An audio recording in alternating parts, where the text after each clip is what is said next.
Builder कहते हैं अपने आप को या ज़मीन के दलाल हैं, वो लोग किसी और पार्टी से उसमें से कुछ ज़मीन खरीद करके मतलब गलत तरीके से उसको हड़पना चाहते हैं।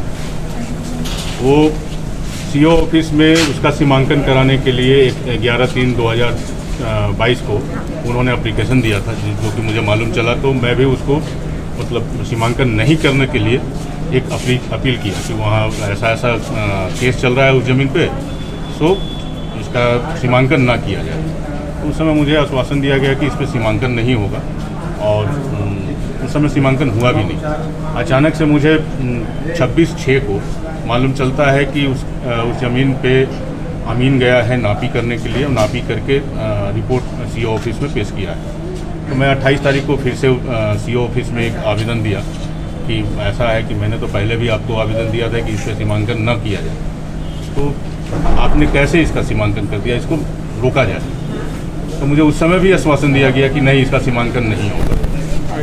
बाद में मुझे मालूम चलता है 2 दिन पहले कि उसका सीमांकन कर दिया गया।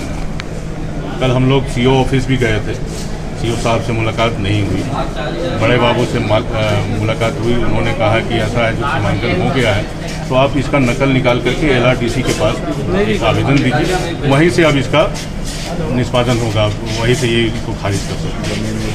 उसी के अंतर्गत हम लोग LRDC साहब के पास आए थे। LRDC सर बहुत अच्छे से समझाएं, और सीओ साहब से भी बात किए हैं। LRDC साहब के कहने पे सीओ साहब बुलाए हैं अभी हम लोगों को कांके अंचल में। वो बोले हैं कि हम सहयोग करेंगे। अब देखिए, उसके बाद हम लोग अभी जा रहे हैं कांके अंचल में। LRDC से आज हम लोग जो मिले, इनका कहना है कि सीमांकन का मतलब ये नहीं कि उनका दखल होगा, लेकिन उस पेपर को लेकर के 100 आदमी की संख्या में वहाँ जा कर के गेट पर ताला लगा हुआ उसको तोड़ देना, थाने में बैठ करके थाने के लोग भी उसको कहते हैं कि आप उसका स्टे ऑर्डर लाइए। अब उसका स्टे ऑर्डर क्या से हम लोग लाए जाएंगे? तो ये सब प्रक्रिया चल रही है। अब उसमें उस स्थिति में मान लीजिए 100 आदमी हो जाते हैं, 20-50 आदमी हम जाएंगे, किसी के साथ कोई घटना घटती तो इसका जिम्मेवार कौन होगा? इसके सीओ होंगे। मेरा ये कहना है, ये प्रक्रिया गलत है। लग रहा है कि जल जंगल जमीन की सरकार में जमीन जो है सुरक्षित है। अब जल जंगल के सरकार में राजनीतिक बात हम नहीं करेंगे, हम अपनी बात करेंगे। हम केवल लग रहा है कि होनी चाहिए ना, लॉ एंड ऑर्डर तो चाहिए ना। लॉ एंड ऑर्डर लोकल स्तर पर अगर गड़बड़ हो रहा है तो सरकार को हम डायरेक्ट सीधा दोषी दे दें, ये अलग बात है।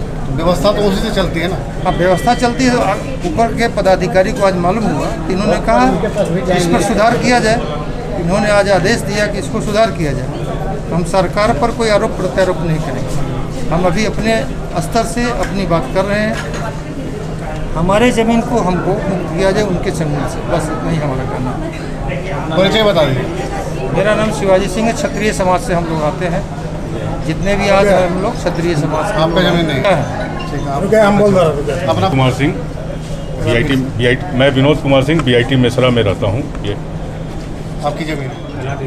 देखिए, जो हमारे क्षत्रिय परिवार के यहाँ तमाम लोग उपस्थित हुए हैं, हमारे क्षत्रिय परिवार के विनोद सिंह जी हैं, उनके ज़मीन को हड़पने का जो सिलसिला यहाँ पर शुरू हुआ है, उस सिलसिले को रोकने के लिए तमाम क्षत्रिय परिवार एकत्रित हुआ है। शहर के तमाम क्षत्रिय परिवारों ने ये कहा है कि हम ये गलत होने नहीं देंगे।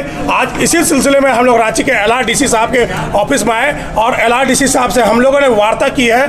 LRDC साहब ने CO साहब को आदेश दिया है, और आदेश पे कहा है कि विनोद सिंह जी के जो कागज़ है उस कागज को देखा जाए और उस पर कार्रवाई किए जाए, क्योंकि गलत को हम लोग बर्दाश्त नहीं करेंगे और गलत कभी हम लोग होने नहीं देंगे।